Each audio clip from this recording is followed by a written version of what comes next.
Welcome to What If It All Goes Right, the podcast where we flip the script on obstacles and turn them into opportunities. I'm Angela Gargano, 6-time American Ninja Warrior, Miss Fitness America, keynote speaker, and someone who knows firsthand what it's like to face setbacks and wonder, is this for me? I've torn my ACL on national television, worked the 12-hour overnight shifts as a biochemist, and battled my own doubts about how to chase my goals while juggling life's chaos. But through it all, I've learned one powerful truth. It's not about avoiding challenges. It's about how you view them. The difference between success and staying stuck, it's all in your mindset and what you do next. This podcast is here to remind you that every single person you admire has faced obstacles. The real magic happens when you decide to see those hardships as stepping stones to something greater. Each week, we'll dive into powerful stories and practical tools and mindset shifts to help you take control of your life and ask the big question, what if it all goes right? You'll leave each episode empowered, inspired, and equipped with the actionable steps to create the life you've been dreaming of. Because the truth is, you're stronger than you think, and your obstacles are just opportunities in disguise. Let's rewrite your story together. Get ready to feel inspired, take action, and see what happens when you start asking, what if it all goes right? Hello there, and welcome back to another episode of What If It All Goes Right, the podcast where we explore how to handle life's curveballs, pivot with purpose, and create breakthroughs when everything feels like it's falling apart. I'm your host, Angela Gargano, and today I'm taking you behind the scenes of one of those shit moments we've all had and how it turned into an opportunity for growth. So let me just tell you the story. It's messy, it's real, it's definitely super embarrassing, but I promise there's a lesson at the end of it. And then we're going to dive into the right framework that I use, which is a step-by-step process that's helped me navigate all my oh shit moments, from tearing my ACL to embarrassing myself in the airport chaos to helping moms, corporate leaders, and everyone in between handle their own challenges. Let's dive in. Okay, so I've recently had a complete oh shit moment at the airport, and you're gonna die when you hear this story because I'm sure every single one of us on here has had a moment like this. So it's very relatable, it's very transparent, but I just really wanted to share it all with you in there. So I want you to picture this. I'm staying at my mom's house in New Jersey. I'm sleeping in the basement room because where else can you crash when you're at home, right? And I had to wait at 3 a.m. for my flight back to Austin because the airport was Newark Airport. So naturally, I barely slept because let's be real, who can actually sleep when you know that you're going to be going to the airport at 3 in the morning? So I roll out of bed, I pack my bag, which I literally had to sit on to close because it was so stuffed from all the gifts that my mom had given me. I hop into the car with my stepdad, Rob, and it's dark. The highway has a massive sinkhole in it because of course it does. And I'm already feeling pretty frazzled, and there's definitely like lots of fog and all that stuff. So then we're basically about 20 minutes from the airport and it hits me. I had this sharp pain in my stomach and I thought, okay, like maybe I'm just dehydrated or I'm stressed. But no, it gets worse. My stomach starts to make noises and I wouldn't wish this upon anybody. And now I'm sweating. I'm hot. I'm panicking. And I'm trying not to tell Rob that we literally have a major problem and it's 3 in the morning because he's so kind to drive me to the airport this early. But finally, I said to him, so I was like, Rob, I was like, we have a situation. I'm unwell. So he's like, we're like 10 minutes from the airport.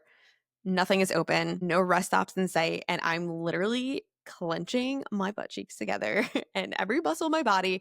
I had to open the window, and I'm just really praying for a miracle because I'm like, there's no way I'm gonna make it. Like, I'm gonna have to pull over on the side of the road and have a full-on bridesmaid moment, like from the movie Bridesmaid, if you've seen it. And she's like out in the middle of the street and just like sinking. That's exactly what I thought was going to happen at 3 in the morning before going into the airport. Or I thought I'm literally going to shit myself like here, like in the car right now. So I'm freaking out. I typically don't have stomach problems either. So I'm not used to anything happening like this. So we get to the airport. We have like 10 minutes left now, and there's a massive line to get into the terminal. And it's so ridiculously long.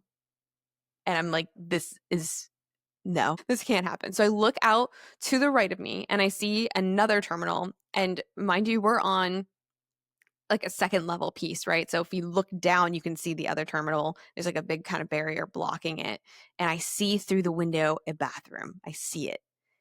And I'm like, I'm going to have to jump out of the car.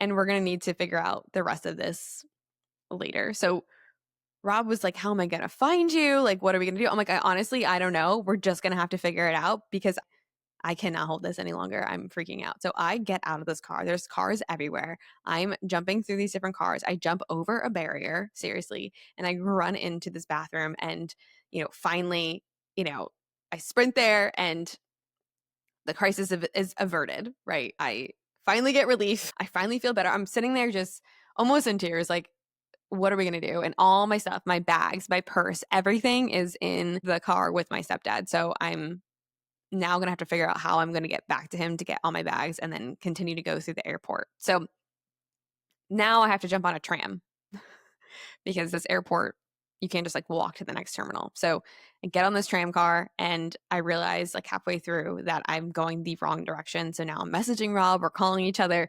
But eventually I got to the other terminal and somehow, he must have been in line for that long to get in that when I got there, his car was right there waiting for me with my bag and everything. And I look at him so embarrassed. I could not believe that I just had this insane moment with my stepdad where I had to jump out of the car. But he was so good and so patient with me. And yeah, so massive oh shit moment that I'm sure all of us have had before. And it felt like chaos, but looking back, I can see, it was that oh shit moment that I adapted, I figured it out, and I got through. And if that meant jumping over a barrier, I did it. Now, everyone probably has their fair share of bathroom crisis averted stories, but I want to talk about the bigger picture about this, which is we're all going to have those oh shit moments, right? They always happen. And this may not be you almost pooping your pants like me, right? This could be something larger or something different, right? Where it just kind of comes out literally out of nowhere and you're going to have to adapt. Now, the airport story was a chaotic, but it's nothing compared to one of my biggest oh shit moments in life, which was tearing my ACL on American Ninja Warrior. And I was literally in the best shape of my life, ready to crush the course. And in an instant, I literally fell apart. I woke up on the ground holding my leg, completely devastated. And I honestly thought that my dreams were over. But that moment taught me one of the most important lessons of my life. You don't have all the answers right away, but all you need to do is take the next step, right? I let myself feel the emotions, the frustration, the sadness, the fear, and then I focus on what I could control. My recovery. I created a plan. I stayed connected to my why. I took action every single day. And even when progress felt slow, that experience made me stronger, not just physically, but also mentally. So, with my oh shit moment, I took a moment to really sit there, honestly, because I had already gone through this ACL tear and I'm like, okay, I have a lesson from way before that was I could utilize right now. And I said to myself, I'm going to feel whatever way I need to feel. So at that moment, I felt completely embarrassed. I was freaking out. And I was like, okay, that's normal. Anyone who was in this situation thinking they were going to literally shit their pants in their car would feel the same exact way. But then I immediately took a deep breath. I figured out, okay, what can I control? And I can figure out some kind of way to get myself out to make this a reality, to get some relief, right? So jumping over a barrier or a car. I know it sounds a little wild, but it's exactly what you're going to have to do in life with so many other situations, right? So whether you're facing a setback like you're tearing an ACL, or maybe it's a professional challenge for a corporate leader, or you're struggling to stay consistent as a busy mom, we all face where we think, how am I going to get through this? Am I going to get through this? Am I this is like sometimes you just think it's over. But here's the thing, you will get through it. And these moments, as uncomfortable as they are where we grow the most. And that's exactly where the right framework that I created comes in. It's a tool I created to help you navigate these moments with resilience, clarity, and with purpose. Again, whether it being you're about to shit your pants or whether it's going to be something else that comes up in life, like I did with tearing my ACL, it's so important to have these moments because it's going to teach us, once you have one oh shit moment and you figure out how to get through it, you can literally look back and use exactly what you did to get through that for other situations. So I just kind of want to go through the framework right now that I have. And I continuously am adapting and evolving this framework based on the experiences that I have, but this works. So the first thing for the right framework is that it's an acronym. Okay. So if you are in one of these moments where you're like, oh shit, or you're like there's a challenge that you're facing right now, all you're going to think about is what if it all goes right? What if it all goes right? And then you're going to look at that word right, and we're going to break this all down. So the first thing with the R is we're going to recognize and we are going to feel. So the first step of resilience is recognizing and embracing your emotions. Whether it be, again, you're about to shit your pants, or whether it be something else, or when I tore my ACL, I really let myself sit and feel into sadness and frustration instead of trying to suppress it. Right? Because a lot of times what we do is we try and bury that all down. We try not to feel anything. We try and say, oh, well, I should be stronger than this. I shouldn't feel this way. I shouldn't be upset. But we are human beings. And it's so important to feel whatever is you need to feel and to not have any judgment on yourself for having that. Okay. Like I said, it was the same at the airport. I acknowledged that I was overwhelmed. I was literally unwell. And but I realized that, and it allowed me to just take that moment to feel. For corporate leaders, this might mean admitting disappointment after a failed project. For a mom, it could mean recognizing the exhaustion of trying to juggle everything. Feel whatever it is you need to feel. Okay. So when you have one of these moments come, when that oh shit moment happens, okay, for your action item, I want you to take a moment and be like, okay, cool. What if it all goes right? And then I want you to give yourself 5 minutes to label your emotions without judgment, to say them out loud, to write them down. And I know some people call this like their literal like a 5 minute also pity party. If you want to have a 5 minute pity party where you're just like, you know what, this sucks. I'm frustrated. I'm annoyed. Give yourself the time. Do it. Have that moment. Feel whatever you need to feel about that moment. You cannot move forward unless you do this. And I think again, so many people trying to suppress this and they just try and be really strong. Don't do that. Feel whatever you need to feel, and then we're going to move on to the next piece of the framework, which is you're going to identify what you can control. Okay. You can't control everything, but there's always something that you can control. And in the airport, I couldn't control the traffic. I couldn't control the stomach, but I could jump out of the car and find a bathroom, right? When I tore my ACL, I couldn't change that I had the injury, but I could control my rehab, right? I could control what I do next. So for your action item, I want you to ask yourself, what is one thing that I can control right now? So feel whatever you need to feel, have your pity party, do all the things, and then you're going to identify, okay, cool. What is in my control right now? What's not in my control right now? So we're going to go to the next piece, which you're going to generate a plan. Okay. So once you identified what you can control, I want you to make a plan, and it doesn't have to be perfect. It just has to be something to move you forward. And it just needs to be the first step. Okay. The first step. It doesn't need to be the complete end step. It just needs to be that one first step that you can do, right? So after tearing my ACL, my plan was simple. I was going to show up to physical therapy every day. I was going to focus on one milestone at a time. For corporate leaders, this might mean breaking a massive project into those smaller steps. This might be for moms. It could be planning just one workout or one healthy meal for the week, and that is it, and really keeping it super simple. So for the action item, I want you to write down one actionable step that you can literally take today.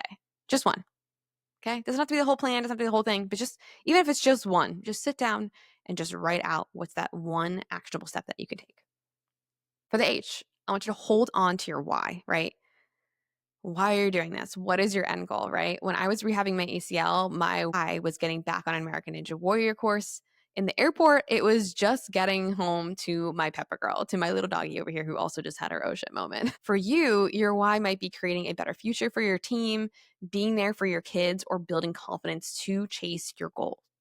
So again, reconnect with your why and write it down or say it out loud. It's so important in moments like these when we're really facing challenges, in moments like these when we're really just having those oh shit moments, to really sit back and go back to this.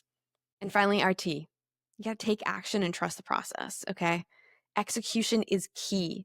I want you to take action with confidence, and I want you to trust in your preparation with every small step. With every rehab session, with every workout, every decision, I trusted the process even when progress felt slow. Okay.